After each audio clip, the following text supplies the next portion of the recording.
थाने में हाजिरी भी लगवानी पड़ेगी। सिसोदिया की रिहाई पर आम आदमी पार्टी में जश्न का माहौल नजर आ रहा है। कार्यकर्ताओं और नेताओं ने मिठाई बांटकर खुशी मनाई। दिल्ली के मंत्री आतिशी ने इसे न्याय की जीत बताया। नई दिल्ली बीजेपी के अध्यक्ष वीरेंद्र सचदेवा ने इस पर प्रतिक्रिया देते हुए कहा, जमानत मिलने का मतलब ये नहीं कि कोई दोषी नहीं है।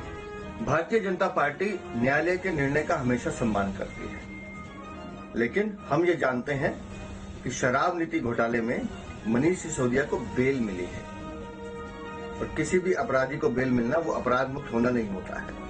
आपको बता दें कि दिल्ली शराब नीति घोटाले जुड़े मामले में सीबीआई ने सिसोदिया को 26 फरवरी 2023 को गिरफ्तार किया था। वहीं ईडी ने 9 मार्च 2023 को उन्हें मनी लॉन्ड्रिंग के मामले में गिरफ्तार किया था। इसके बाद से वो लगातार जमानत के लिए हाईकोर्ट से लेकर सुप्रीम कोर्ट तक चक्कर लगा रहे थे, जिसमें आखिरकार उन्हें जमानत मिल गई। आपको बता दें कि पिछले साल मार्च में ईडी ने उन्हें गिरफ्तार किया था और उससे पहले सीबीआई ने उन्हें गिरफ्तार किया था, लेकिन अब सुप्रीम कोर्ट ने उन्हें सशर्त जमानत दे दी है। सुशील पांडे, दिल्ली।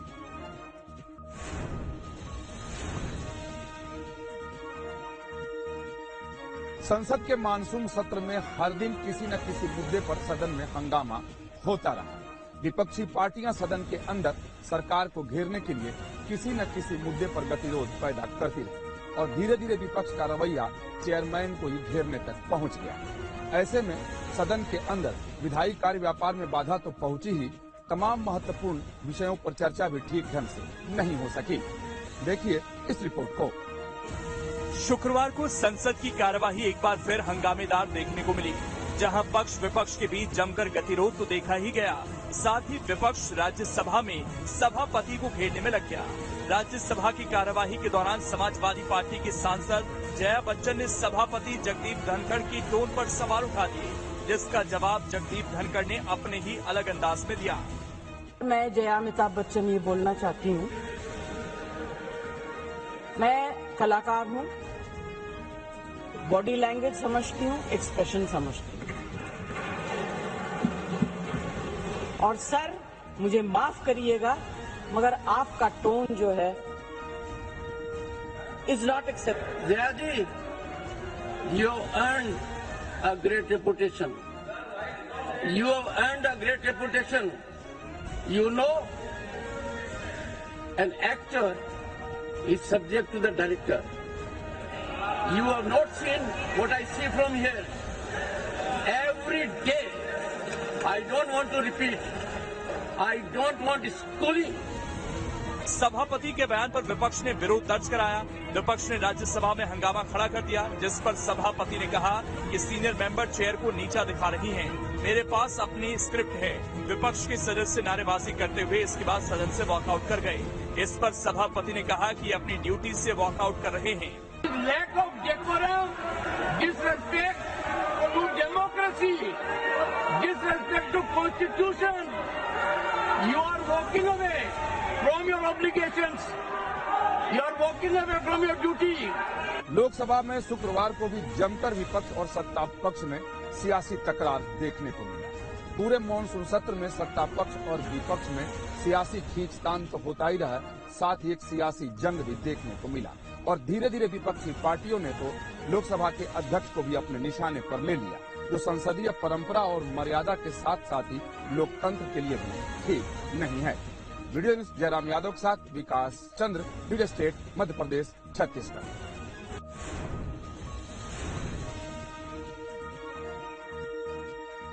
वक्फ बोर्ड विधेयक 2024 संसद में रखा गया था, लेकिन विपक्ष के विरोध के बाद अब उसको जेपीसी में भेज दिया है। सरकार ने जेपीसी का गठन किया और जेपीसी अगले सत्र में अपनी रिपोर्ट संसद में पेश करेगी। केंद्र सरकार ने वक्फ बोर्ड संशोधन विधेयक को संयुक्त संसदीय समिति यानी जेपीसी को भेज दिया है। लोकसभा ने शुक्रवार को वक्फ संशोधन बिल के लिए बनाई जाने वाली संयुक्त संसदीय समिति के प्रस्ताव को स्वीकार कर लिया। इस समिति में 31 सदस्य होंगे, जिसमें 21 सदस्य लोकसभा से और 10 सदस्य राज्यसभा से होंगे, जो कि अगले संसद सत्र में अपनी रिपोर्ट संसद में पेश करेंगे। अल्पसंख्यक मामलों की मंत्री किरण रिजिजू ने लोकसभा में बिल को जेपीसी के पास भेजने का प्रस्ताव रखा है। जेपीसी की बात करें तो इसमें लोकसभा से जो 21 सदस्य बनाए गए हैं, उनमें बीजेपी से 7 सदस्य हैं। जगदम्बिका पाल, निशिकांत दुबे, तेजस्वी सूर्या, अपराजिता सारंगी, संजय जायसवाल, दिलीप सेकिया और अभिजीत गंगोपाध्याय। वहीं कांग्रेस से 3 सदस्य शामिल हैं, गौरव गगोई, इमरान मसूद और मोहम्मद जावेद।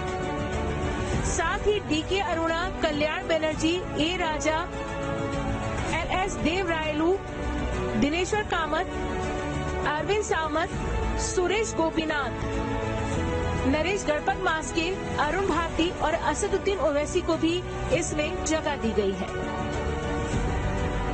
साथ ही समिति में राज्यसभा के 10 सदस्यों को शामिल किया गया है, जो कि है ब्रजलाल, डॉक्टर मेधा कुलकर्णी, गुलाम अली, डॉक्टर राधा मोहन अग्रवाल, मोहम्मद नदीम हक, नासिर हुसैन, विजय साई रेड्डी, एम मोहम्मद अब्दुल्ला, संजय सिंह और डॉक्टर वीरेंद्र हैस।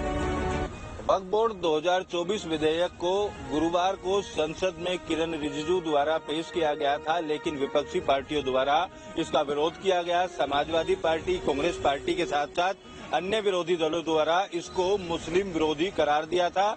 लिहाजा सरकार ने जेपीसी का गठन किया और इस बिल को जेपीसी को भेज दिया गया है।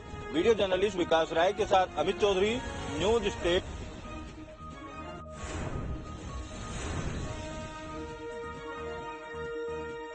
महिला कल्याण को लेके मध्य प्रदेश में योजनाओं की भरमार है।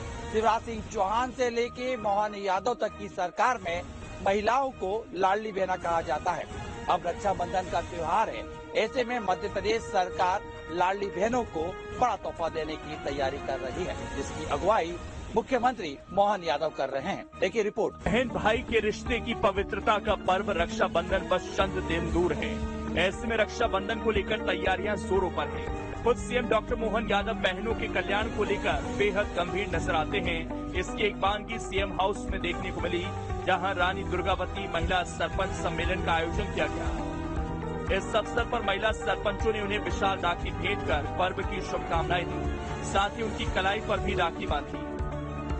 इस अवसर पर सीएम ने कहा कि प्रदेश की बहनों को योजनाओं का लाभ मिलेगा, जिसके लिए शनिवार को एक बड़ा कार्यक्रम आयोजित होगा, जहां लाडली बहना की राशि के साथ 250 रुपए बहनों के खातों में सिंगल क्लिक से डाले जाएंगे। हमारे ग्रामीण विकास पंचायत विभाग द्वारा सभी सरपंचों का एक कार्यक्रम जिसमें रानी दुर्गावती के नाम पे किया और हमने रक्षाबंधन का पर्व भी मनाया। मुझे इस बात का संतोष है कि पूरे प्रदेश की सभी सरपंच बहनें बड़ी संख्या में आई। इन सारी योजनाओं का लाभ मिलेगा निश्चित रूप से। गैस की टंकी, लाडली बहना, उज्ज्वला गैस कनेक्शन की जितनी बहनें, प्रति बहन 450 रुपया, और कल सिंगल क्लिक के माध्यम से 25,000 से ज्यादा जगह पर ये बड़ा आयोजन होगा, जिसमें सबकी राशि 250 रुपया और 1250 पुराने रुपए, इस दोनों की राशि मिलेगी। इस खास मौके पर आई महिला सरपंच भी बेहद उत्साहित नजर आई। उज्जैन के करीबी गांव से सम्मेलन में आई एक महिला सरपंच ने कहा कि मुख्यमंत्री निवास आकर ऐसा लगा जैसे मायके आई हूँ। वहीं दूसरी सरपंच ने कहा कि सीएम भैया से वो सड़क तोहफे में मांगेंगी। तो किसी बहन ने कहा कि लाडली बहना योजना को लेकर सीएम भैया से बात करूंगी। आपको बता दें 10 अगस्त को मुख्यमंत्री मोहन यादव टीकमगढ़ जाएंगे। यहाँ पे रक्षाबंधन को लेके बड़ा कार्यक्रम आयोजित किया गया है। इस दौरान मुख्यमंत्री मोहन यादव सिंगल क्लिक से लाडली बहनों के खाते में राशि डालेंगे और साथ में 25,000 बहनों से राखी भी बनवाएंगे। वीडियो प्रदीप का तुषार, न्यूज स्टेट, मध्य प्रदेश, छत्तीसगढ़।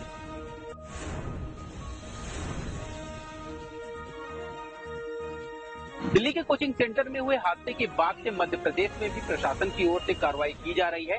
मध्य प्रदेश में भी अनफिट मिल रहे कोचिंग सेंटर्स को प्रशासन की ओर से सील किया जा रहा है। वहीं कोचिंग सेंटर्स पर हो रहे कार्रवाई के बीच छात्रों को परेशानियों का सामना करना पड़ रहा है। देखिए ये रिपोर्ट। दिल्ली सहित दूसरे राज्यों में शासन प्रशासन ने एक्शन शुरू कर दिया। एक्शन उन कोचिंग सेंटर्स पर जो नियमों के विरुद्ध चलाए जा रहे हैं, जहां छात्रों और स्टाफ की सुरक्षा को ताक पर रखकर कोचिंग रन की जा रही है। मध्य प्रदेश में भी ऐसे कोचिंग सेंटर्स पर सख्त कार्रवाई की जा रही है। डॉक्टर मोहन यादव की सरकार दिल्ली में हुए हादसे के बाद गंभीर हो गई है। छात्रों की सुरक्षा को ध्यान में रखते हुए ऐसे कोचिंग सेंटर्स को सील किया जा रहा है जो बेसमेंट में चल रहे हैं या फिर सुरक्षा के मापदंडों को पूरा नहीं करते। ये तस्वीरें भोपाल की हैं, जहां बेसमेंट में कोचिंग सेंटर चलाया जा रहा था। यहाँ पर न फायर सेफ्टी के इंतजाम थे, न पार्किंग की व्यवस्था। खंडवा जिले में भी ऐसे ही 7 कोचिंग सेंटर्स को सील किया गया जो अनियमितता बरत रहे थे। इन संस्थानों में हजारों की तादाद में छात्र पढ़ाई करते हैं, लेकिन यहाँ न फायर सेफ्टी के इंतजाम है, न सुरक्षा की दूसरी व्यवस्थाएं। प्रशासन ने इन संस्थानों को सुधार के लिए 1 हफ्ते का समय दिया है। इंदौर प्रशासन जिले में स्थित सभी कोचिंग सेंटर्स का निरीक्षण कर रही है। जो संचालक नियमों को ताक पर रखकर कोचिंग चला रहे हैं, उन्हें प्रशासन ने सील कर दिया और जल्द से जल्द व्यवस्थाएं दुरुस्त करने के निर्देश दिए हैं। प्रदेश भर में कार्रवाई जारी है, लेकिन इन सब के बीच छात्रों को नुकसान उठाना पड़ रहा है। संस्थानों और लाइब्रेरी के बंद होने से छात्र पढ़ाई नहीं कर पा रहे हैं। कुल मिलाकर कोचिंग संचालकों की लापरवाही का नतीजा छात्रों को भुगतना पड़ रहा है। सबसे ज्यादा परेशान वो छात्र हैं जिनकी परीक्षाएं नजदीक हैं। अगर संस्थानों में सुरक्षा इंतजाम पहले से पुख्ता होते तो छात्रों का समय बर्बाद नहीं होता। वीडियो जर्नलिस्ट घनश्याम के साथ रोशन वैद, स्टेज।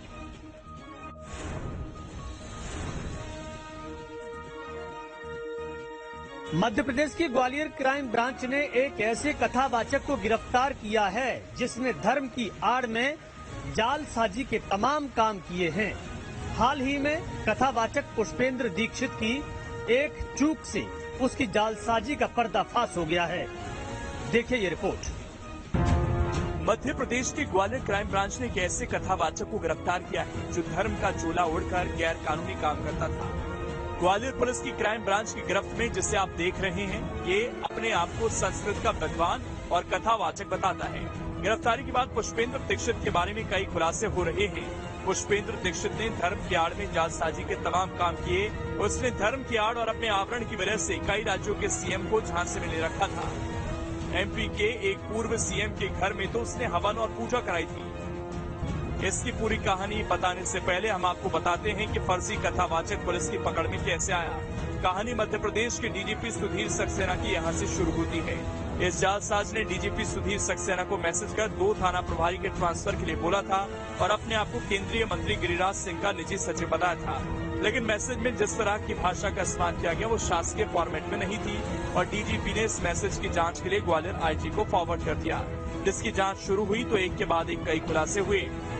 इसके पास से हम लोगों ने टोटल जो है 5 मोबाइल जब्त किए, बहुत से इसके पास सिम्स जब्त हुए हैं, आधार कार्ड मिले हैं हमको और भी दस्तावेज मिले हैं और टोटल हम उसका और एनालिसिस करेंगे कि इस प्रकार की मॉडल सिक्योरिटी उसने और कहाँ किस विभाग में अख्तियार किया अपनाई। आपको दादी की 10वीं तक पढ़ाई किए हुए आरोपी पुष्पेंद्र दीक्षित ग्वालियर जिले में डबरा तहसील के उदलपाड़ा गांव का रहने वाला है और वर्तमान में टेकनपुर में रहता है। ये खुद को मंत्री का पीए बताकर अधिकारियों के ट्रांसफर कराने की बात कहता था। आरोपी के बारे में खुलासा हुआ कि उसने केंद्रीय मंत्रियों के साथ धार्मिक वेशभूषा में फोटो खिंचवाकर सोशल मीडिया पर अपलोड कर अपना रसूख दिखाता था। आपको बता दें कि जालसाज कथावाचक की बातों में लोग इसलिए आ जाते थे क्योंकि वो फर्राटेदार संस्कृत बोलता और समझता था, जिसका फायदा उठाते हुए उसने कई केंद्रीय मंत्रियों और मुख्यमंत्रियों के साथ फोटो खिंचवाए। इन फोटो का गलत इस्तेमाल करते हुए वो पोस्टिंग और ट्रांसफर के ठेके लेने लगा। Vinod Sharma, news state.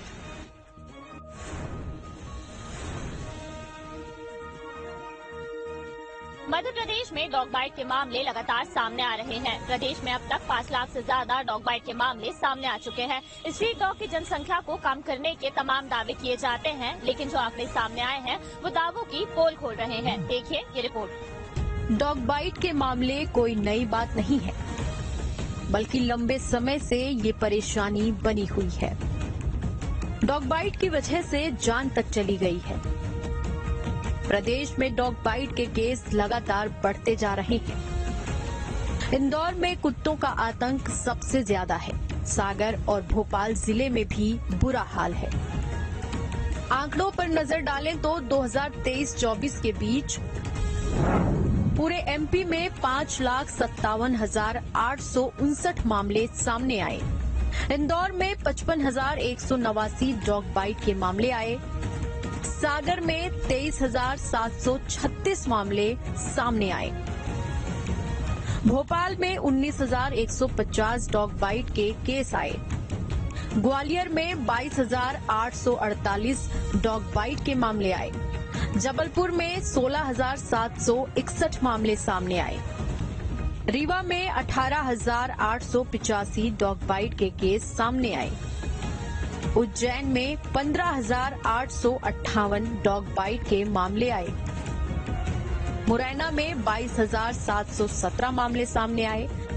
देवास में 12,283 डॉग बाइट के मामले सामने आए। मध्य प्रदेश में लगभग हर जिला स्ट्रीट डॉग के आतंक से परेशान है, जिससे बचने के लिए नगर निगम की तरफ से मुहिम भी चलाई जा रही है। भोपाल में भी कुत्तों की जनसंख्या कम करने के लिए नसबंदी का कार्यक्रम चलाया जा रहा है, लेकिन भोपाल में इसे लेकर एक गड़बड़ी सामने आई है। एक ही ऑर्गन को बार बार काउंट करवा दिया जाता है और कुत्तों की नसबंदी नहीं होती है और कागजों पर नसबंदी दिखाकर पैसा हड़प लिया जाता है। मध्य प्रदेश में लगभग हर दिन ही डॉग बाइट के मामले सामने आ रहे हैं। सबसे ज्यादा खतरा बच्चों को है। जो आंकड़े सामने आए हैं उससे साफ है कि मध्य प्रदेश की सड़कों पर चलना भी अब सुरक्षित नहीं है। वहीं आंकड़ों से ये भी साफ होता है कि प्रशासन किस तरह से काम कर रहा है। वीडियो जर्नलिस्ट आशु के साथ नीलम गुरवे, न्यूज स्टेट मध्य प्रदेश, छत्तीसगढ़।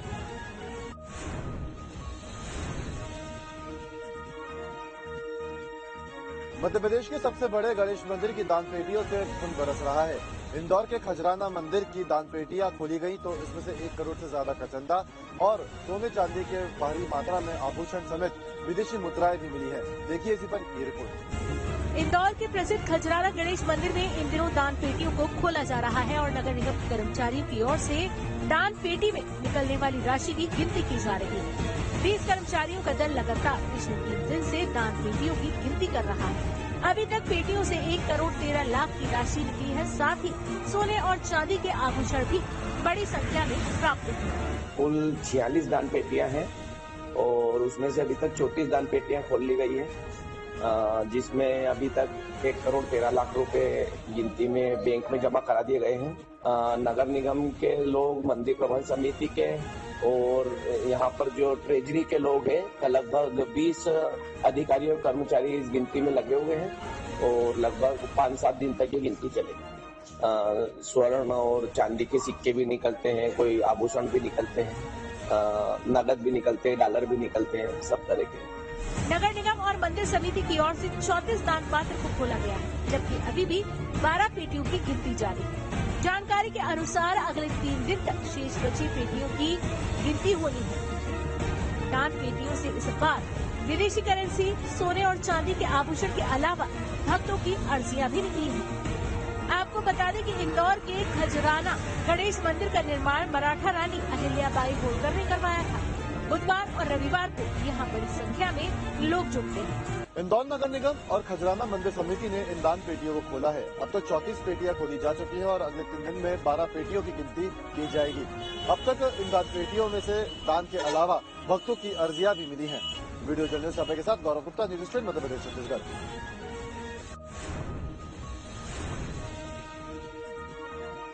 पहाड़ी इलाकों में मानसून कहर बनकर बरस रहा है, जिसके चलते पहाड़ों में कई जगह लैंडस्लाइड हो रही है।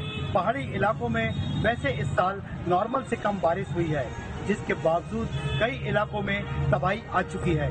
देखिए ये रिपोर्ट। बारिश और बाढ़ की मुसीबत अब यहाँ की नियति बन चुकी है। बार बार फूटते बादल बम। वीडियो हिमाचल के रामनगर का है। पहाड़ों में भारी बरसात का ये असर है। यहाँ पहाड़ी नदियाँ खतरे के निशान के ऊपर बह रही हैं। बारिश के बाद नदी नाले उफान पर हैं। यहाँ इतनी बरसात हुई कि एक पिकअप गाड़ी पानी की लहरों के बीच फंस गई। पानी की रफ्तार इतनी थी कि गाड़ी लहरों के बीच बहने लगी। खुशकिस्मती ये रही कि ड्राइवर ने किसी तरह कूदकर अपनी जान बचाई। वैसे इस साल हिमाचल में नॉर्मल से कम बारिश हुई है। इसके बावजूद कई इलाकों में तबाही हो चुकी है, लेकिन आने वाले दिन बेहद खतरनाक हो सकते हैं। हिमाचल में 24 घंटे भारी बारिश का अलर्ट है। 10 जिलों में भारी बरसात की चेतावनी जारी की गई है। बारिश से हुई बर्बादी की वजह से 85 सड़कें बंद हैं।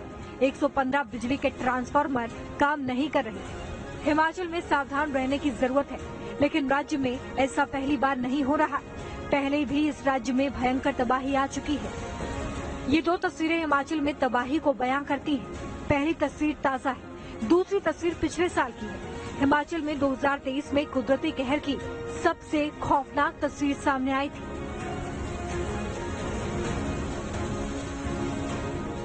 पहाड़ों में हालात बदल नहीं रहे, पूरे इलाके में बादल फटने की मुसीबत बढ़ती जा रही है।